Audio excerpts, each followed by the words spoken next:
নবী করিম সাল্লাল্লাহু আলাইহি ওয়াসাল্লামকে কটূক্তি করে বাংলাদেশের পুলিশের চাকরি করলে আমরা আঙ্গুল চুষবো নাকি? আঙ্গুল সোজা থাকতে তাকে বরখাস্ত করে আইনের আওতায় আনুন। মানে বাংলাদেশের ইমানি মুসলমান যখন আঙ্গুলকে বাঁকা করতে বাধ্য হবে, তসলিমা নাসরিনের মতো এই দেশ ছেড়ে পালাতে বাধ্য হবে ইনশাআল্লাহ, ইনশাআল্লাহ। সুতরাং আমাদের দাবি পরিষ্কার, আমাদের দাবি পরিষ্কার, কোনো কথাবার্তা নাই।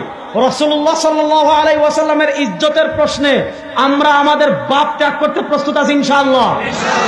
রাসূলুল্লাহ সাল্লাল্লাহু আলাইহি ওয়াসাল্লামের ইজ্জতের প্রশ্নে আমরা আমাদের পীর ছাড়তে প্রস্তুত আছি ইনশাআল্লাহ। আমার নবীর একটা চুল নিয়ে যদি কেউ কটূক্তি করে, আমার নবীর একটা চুল মুবারকের ইজ্জতের হেফাজতের জন্য লক্ষ লক্ষ মুসলমান জীবন দেওয়ার জন্য প্রস্তুত। বাপ 100 কত বিঘা সরকারি জমি চুরি করেছে, তার বাপের নাম মুশাররফ, তার বাপের নাম কি? ছেলের নাম মাশরুফ, ছেলের নাম কি? দেখেন এই জঘন্য খবিস কি লিখেছে, আমি আপনাদেরকে পড়ে শুনি, মানে আপনারা সহ্য করতে পারবেন না, মানে আমি আপনাদেরকে কি বলবো। সে লিখেছে, মুসলিমদের মহানবী হযরত মুহাম্মদ সাল্লাল্লাহু আলাইহি ওয়াসাল্লাম সম্পর্কে আমার ক্ষুদ্র জ্ঞানে মনে হয়েছে মানব সমাজে তার অবদান অনস্বীকার্য, তবে একজন নিধর্মী হিসাবে আমার মনে হয়েছে যে অসাধারণ ধীশক্তি এবং মহত্বের অধিকারী হওয়া সত্ত্বেও তার সময়ের সীমাবদ্ধতাকে তিনি পুরোপুরি উপেক্ষা করতে পারেননি। বাল্যবিবাহ, একের পর এক বিবাহ, নিজের পালক পুত্রের প্রতি আকর্ষণ এবং সেটাকে কোরআনের আয়াত দিয়ে জায়েজ করা কাজ ইত্যাদি। শরীরে রক্ত গরম হয়নি? যদি রক্ত গরম না হয় বুঝবেন আপনি মুমিন না, আপনি মুনাফিক। যদি রাসূলুল্লাহ সাল্লাল্লাহু আলাইহি ওয়াসাল্লামের শানে এমন জঘন্য কটূক্তি করে আপনার শরীরে আগুন না লাগে, বুঝবেন আপনি মুসলমান না, আপনি মুনাফিক। আমার দেশের এটা সাধারণ কেউ না, এটা হলো পুলিশের এসপি।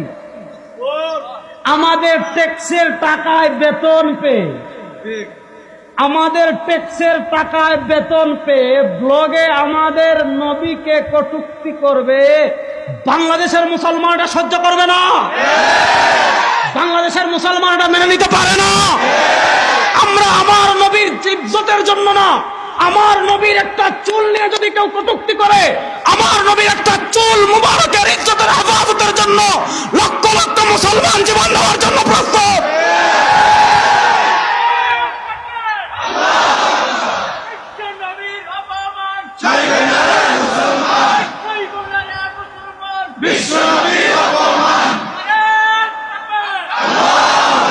আমি প্রশাসনকে অনুরোধ করব, আমরা পুলিশ বিরোধী না, আমরা মনে করি পুলিশে সবাই নাস্তিক না, অনেক বেশিরভাগ ভালো মানুষ।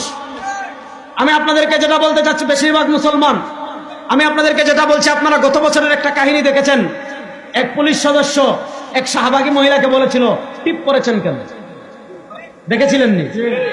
টিপ পরেছেন কেন, যদি বলেছে এটা প্রমাণিত হয় নাই, তারা মিডিয়ায় হাত তুলেছে, এই টিপ পরেছেন কেন শাহবাগী এক মহিলাকে এটা বলার কারণে আপনারা দেখেছেন ওই পুলিশ সদস্যকে বরখাস্ত করেছে, তাকে চাকরিচ্যুত করেছে। টিপ পরেছেন কেন এটা বললে চাকরি চলে যায়, আর নবী করিম সাল্লাল্লাহু আলাইহি ওয়াসাল্লামকে নিয়ে কটূক্তি করে বাংলাদেশের পুলিশের চাকরি করবে, এটা কি মগের মুল্লুক নাকি? নবী করিম সাল্লাল্লাহু আলাইহি ওয়াসাল্লামকে কটূক্তি করে বাংলাদেশের পুলিশের চাকরি করলে আমরা আঙ্গুল চুষবো নাকি? আঙ্গুল সোজা থাকতে তাকে বরখাস্ত করে আইনের আওতায় আনুন। মানে বাংলাদেশের ইমানি মুসলমান যখন আঙ্গুলকে বাঁকা করতে বাধ্য হবে, তসলিমা নাসরিনের মতো এই দেশ ছেড়ে পালাতে বাধ্য হবে ইনশাআল্লাহ, ইনশাআল্লাহ।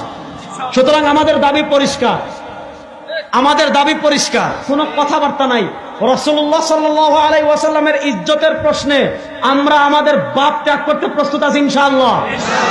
রাসূলুল্লাহ সাল্লাল্লাহু আলাইহি ওয়াসাল্লামের ইজ্জতের প্রশ্নে আমরা আমাদের পীর ছাড়তে প্রস্তুত আছি ইনশাআল্লাহ। রাসূলুল্লাহ সাল্লাল্লাহু আলাইহি ওয়াসাল্লামের ইজ্জতের প্রশ্নে আমরা আমাদের সন্তানদেরকে ত্যাগ করতে প্রস্তুত আছি ইনশাআল্লাহ।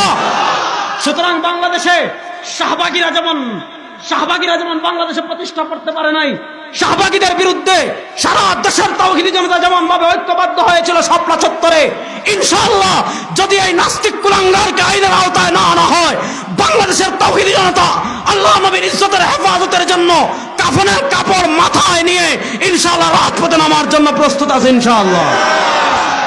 আপনারা প্রস্তুত আছেন না নাই? নবী করিম সাল্লাল্লাহু ইজ্জতের জন্য জীবন দেওয়ার জন্য প্রস্তুত আছেন না নাই? আরে দুনিয়াতে ওই মুসলমানের চেয়ে সৌভাগ্যবান আর কেউ না।